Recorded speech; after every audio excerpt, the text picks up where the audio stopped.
सुकमा में माओवादियों के खिलाफ सुरक्षा बल का ऑपरेशन प्रहार। बीजापुर में मुठभेड़ में एक माओवादी मारा गया।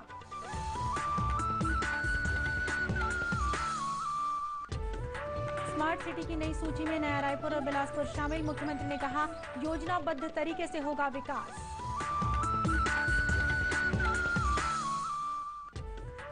मुख्यमंत्री ने बेमेतरा में 223 करोड़ रुपए की लागत से बनने वाले विभिन्न निर्माण कार्यों का किया लोकार्पण और भूमि पूजन।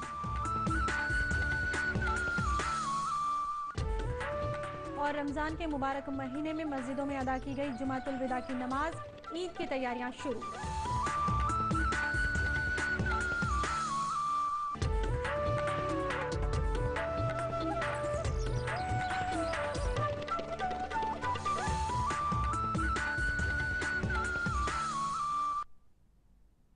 नमस्कार, आप देख रहे हैं दूरदर्शन समाचार।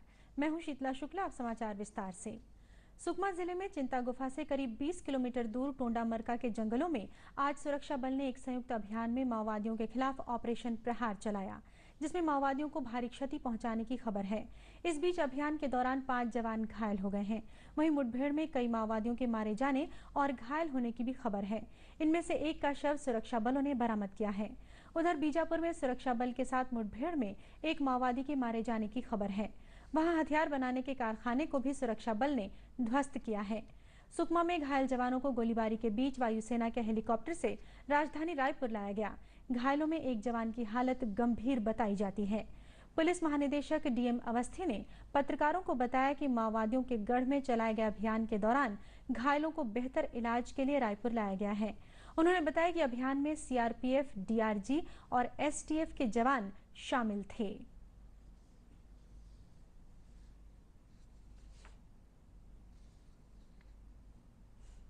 लगातार पिछले 2 महीने में सुरक्षा बलों ने बस्तर के इलाके में व्यापक अभियान चलाए हैं और काफ़ी सफलताएं भी मिली हैं।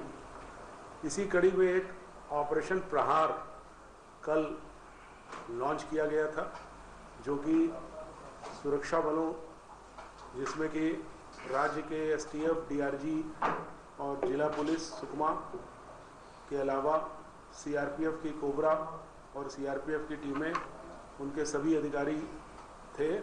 लगभग 1,500 के ऊपर सुरक्षा बलों को कल इस ऑपरेशन में उतारा गया था और ये ऑपरेशन आज सुबह टोंडा मरका में, जो कि पुराने पत्रकार सभी जानते हैं, सुरक्षा बल के अधिकारी जानते हैं, टोंडा मरका सुकमा में एक ऐसी जगह है जिसको कि मिलिट्री बटालियन नंबर 1 का गढ़ समझा जाता है।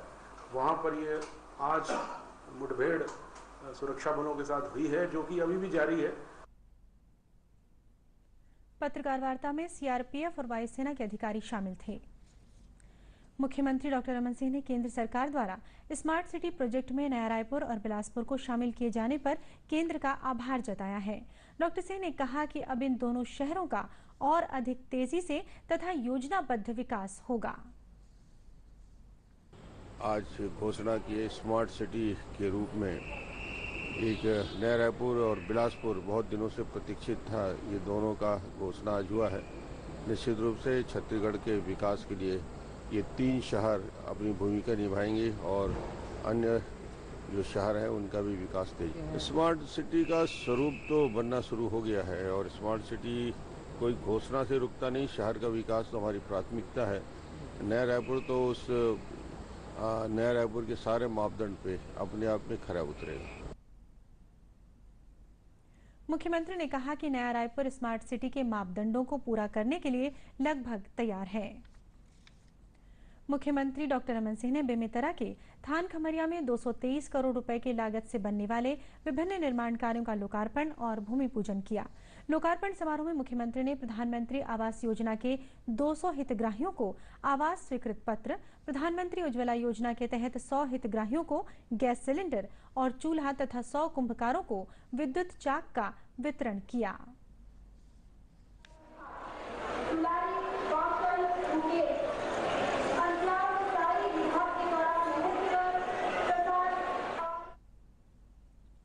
मुख्यमंत्री ने नौनिहाल छात्रवृत्ति योजना और शिक्षा प्रोत्साहन योजना के तहत 400 से अधिक विद्यार्थियों को 7.5 लाख रुपए की राशि के चेक बांटे। उन्होंने किसानों को कृषि यंत्रों का भी वितरण किया।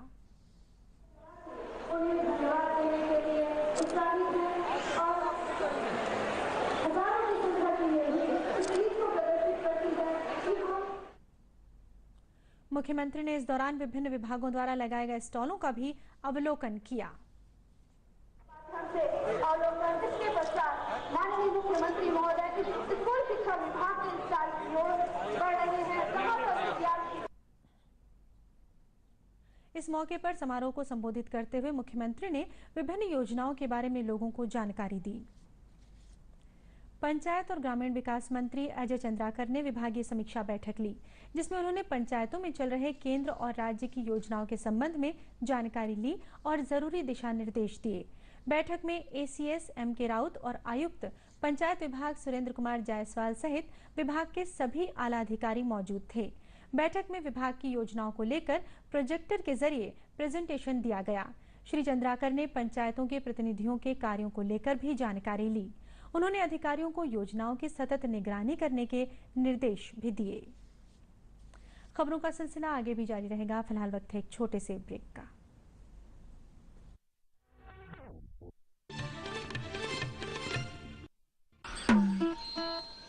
झाड़ के पीछे पेड़ के नीचे तालाब के आजू पटरी के बाजू करते हो तुम पेट हल्का, ना शौचालय ना है नल का, फैल गई गंदगी बीमारी चारों ओर।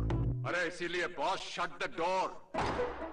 मतलब दरवाजा बंद करो, दरवाजा बंद, दरवाजा बंद तो बीमारी बंद।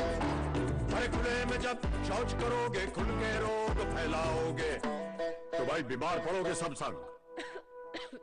तो क्या करें? दरवाजा बंद करो, दरवाजा बंद, दरवाजा बंद तो बीमारी बंद।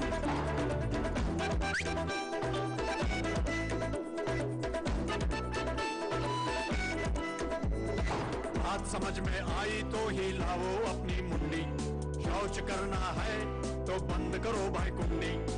शौचालय का उपयोग कीजिए और भारत को स्वच्छ बनाइए। हेलो, अरे सोहन यार, मेरे घर में सभी लोग सोलर रूफटॉप सिस्टम के बारे में पूछ रहे हैं। क्यों, तुम्हारे घर में सोलर रूफटॉप सिस्टम नहीं लगा? नहीं, हमारी बिल्डिंग में सोलर रूफटॉप सिस्टम लगे हैं, जिससे बिजली का बिल भी कम आता है और सरप्लस बिजली बेचकर पैसे भी कमा सकते हैं। वाह, मैं भी अपने घर के लोगों को बताऊंगा। अपने घरों और सोसाइटी में सोलर रूफटॉप सिस्टम लगवाने के लिए भारत सरकार की आर्थिक सहायता का लाभ उठाएं, अपनी बिजली खुद बनाएं, सौर ऊर्जा अपनाएं।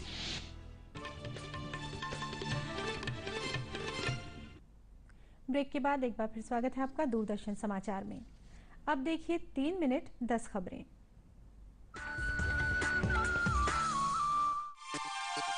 प्रधानमंत्री नरेंद्र मोदी अपने 3 देशों की यात्रा के पहले चरण में पुर्तगाल पहुंचे। श्री मोदी ने पुर्तगाल यात्रा के दौरान कहा कि दोनों देश आर्थिक सहयोग, विज्ञान और प्रौद्योगिकी तथा अंतरिक्ष सहयोग जैसे क्षेत्रों में द्विपक्षीय सहयोग को और मजबूत बनाएंगे। गौरतलब है कि प्रधानमंत्री अमेरिका और नीदरलैंड में भी शीर्ष नेताओं से मुलाकात कर वैश्विक मुद्दों पर चर्चा करेंगे। भाजपा के रायपुर स्थित प्रदेश कार्यालय में कोर ग्रुप की बैठक आयोजित की गई। भाजपा के राष्ट्रीय सह संगठन मंत्री बी सतीश ने भाजपा जिला अध्यक्षों और मोर्चा प्रकोष्ठ के पदाधिकारियों की बैठक ली। बैठक में मुख्यमंत्री डॉक्टर रमन सिंह, भाजपा प्रदेश अध्यक्ष धर्मलाल कौशिक, संगठन महामंत्री पवन साय, महामंत्री गिरधर गुप्ता सहित पार्टी के पदाधिकारी मौजूद थे। स्वास्थ्य और परिवार कल्याण मंत्री अजय चंद्राकर ने गरियाबंद जिले के ग्राम खूपेबेड़ा पहुंचकर किडनी की बीमारी से पीड़ित मरीजों से मुलाकात की। उन्होंने ग्रामीणों को भरोसा दिलाया कि राज्य शासन पीड़ितों के इलाज के लिए हर संभव मदद देगी। मरीजों के स्वास्थ्य परीक्षण और उपचार के लिए विशेषज्ञ जिला चिकित्सालय में तैनात किए जाएंगे। यहाँ डायलिसिस की व्यवस्था भी की जाएगी। वन मंत्री महेश गागड़ा ने हमर छत्तीसगढ़ योजना के तहत छत्तीसगढ़ भ्रमण पर आए पंचायत प्रतिनिधियों से मुलाकात की। उन्होंने पंचायत प्रतिनिधियों से प्रशिक्षण सत्र के दौरान गांव में शासकीय योजनाओं के क्रियान्वयन के बारे में चर्चा की। इस मौके पर श्री गागड़ा ने जनसंपर्क विभाग द्वारा लगाई गई छायाचित्र प्रदर्शनी का अवलोकन भी किया। प्रधानमंत्री नरेंद्र मोदी कल आकाशवाणी से प्रसारित कार्यक्रम मन की बात के जरिए लोगों से अपने विचार और उनके सुझाव साझा करेंगे। मन की बात का प्रसारण आकाशवाणी के साथ साथ दूरदर्शन के सभी चैनलों से किया जाएगा। प्रधानमंत्री श्री मोदी के मासिक रेडियो वार्ता का ये 33वां एपिसोड होगा। प्रधानमंत्री उज्ज्वला योजना के तहत प्रदेश के सहकारी समितियों के जरिए दुर्गम क्षेत्रों में रहने वाली महिलाओं को स्थानीय स्तर पर गैस रिफिलिंग की सुविधा उपलब्ध कराई जाएगी। मुख्य सचिव विवेक भांड ने कहा कि इस प्रयास से राज्य में स्वच्छ ईंधन के उपयोग और कवरेज को बढ़ाने में सहायता मिलेगी। दुर्ग में आधार आधारित 4 PDS मेरी मर्जी योजना के क्रियान्वयन के संबंध में दुर्ग भिलाई के शासकीय उचित मूल्य की दुकानों के संचालकों के लिए प्रशिक्षण कार्यक्रम आयोजित किया गया। जिलाधीश कार्यालय के सभा कक्ष में आयोजित प्रशिक्षण कार्यक्रम में कलेक्टर उमेश अग्रवाल ने दुकान संचालकों को पारदर्शिता के साथ काम करने के निर्देश दिए। दक्षिण पश्चिम मानसून ने प्रदेश के सभी संभागों में दस्तक दे दी है। मानसून आगमन के साथ ही प्रदेश भर में बारिश का सिलसिला शुरू हो गया है। मौसम विभाग के मुताबिक अभनपुर, धमतरी, देवभोग और गरियाबंद में बीते 24 घंटों के दौरान 5 से 7 सेंटीमीटर बारिश रिकॉर्ड की गई है। मौसम विभाग ने चेतावनी दी है कि आगामी 24 घंटों के दौरान कहीं कहीं अंधड़ के साथ तेज हवाएं चलेंगी और 1-2 जगहों पर भारी बारिश हो सकती है। CBSE ने MBBS और BDS में प्रवेश के लिए आयोजित राष्ट्रीय पात्रता सह प्रवेश परीक्षा नीट के परिणाम घोषित कर दिए हैं। नीट के परिणाम में छत्तीसगढ़ के अनेक छात्र सफल रहे हैं। कोरबा के आदित्य सिंघानिया ने 37वीं रैंक हासिल की है। गौरतलब है कि नीट परीक्षा परिणाम में लड़कियां लड़कों की तुलना में आगे रही।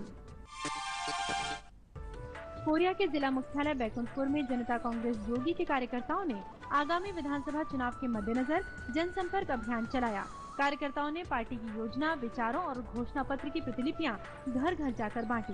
जनसंपर्क दल की अगुवाई जनता कांग्रेस जोगी के जिला अध्यक्ष गुलाब सिंह ने की।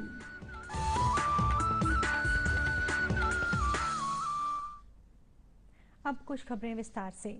प्रदेश में अब प्राथमिक कक्षाओं में बच्चों को खेल खेल में रोचक तरीके से गणित और अंग्रेजी की जानकारी दी जाएगी। इसके लिए शिक्षकों को प्रशिक्षित किया जा रहा है। कोरिया जिले में इस दिशा में काम शुरू भी हो गया है।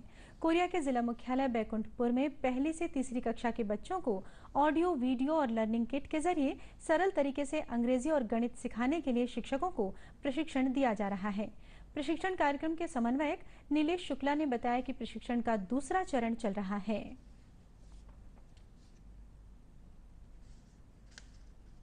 संपर्क फाउंडेशन के माध्यम से विकासखंड बैकुंठपुर जिला कोरिया में इस सत्र में प्राथमिक स्तर पर कक्षा पहली से तीसरे के शिक्षकों के लिए अंग्रेजी गणित का प्रशिक्षण 3 दिवस का आयोजन किया जा रहा है।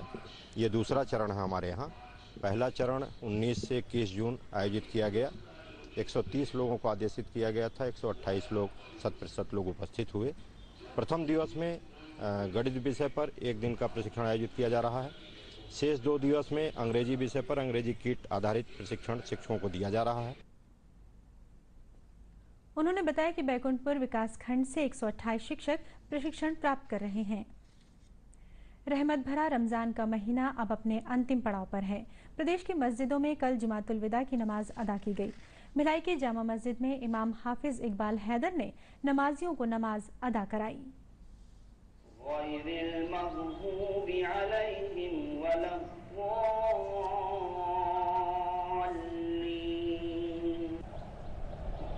अल्लाहु अकबर, अल्लाहु अकबर। नमाज के बाद लोगों ने मस्जिद के बाहर सजी मेवों और सेवइयों की दुकानों में जमकर खरीदारी की। इसके साथ ही ईद की तैयारियां शुरू हो गईं। गरियाबंद के गांव कोड़ोहरदी में कुएं में गिरे 2 भालुओं को सुरक्षित निकाल लिया गया। मिली जानकारी के मुताबिक गरियाबंद के जंगल से लगे गांव कोड़ोहरदी में 4 भालू पानी की तलाश में कुएं तक आए थे, जिसमें 2 भालू कुएं में गिर गए। किसान और सरपंच की सूचना पर वन विभाग ने भालुओं को निकालने टीम भेजी। वन विभाग के SDO RC मिश्राम ने बताया कि भालुओं को सुरक्षित निकालने की कोशिश की जा रही है। रेस्क्यू ऑपरेशन चल रहा है और इसमें यदि हम सक्सेस नहीं होते तो ट्रैंक्विलाइजर गन वालों को बुलाया गया है। उनको ट्रैंक्विलाइज करके बाहर निकाल के जंगल लगा हुआ जंगल में छोड़ दिया जाता है। ये सुबह की घटना होगी या रात की घटना होगी, इसके बारे में एग्जैक्ट टाइम अपन नहीं बता सकते हैं। अब गांव वालों को सचेत करेंगे कि जो अपने खेतों में जो कुएं बने हैं उनकी मेड़ को ऊंची किया जाए ताकि कोई भी जंगली जानवर उसमें न गिरे। उन्होंने बताया कि भालुओं को जंगल में सुरक्षित पहुंचा दिया गया है। और इसी के साथ ये समाचार बुलेटिन समाप्त हुआ। नमस्कार।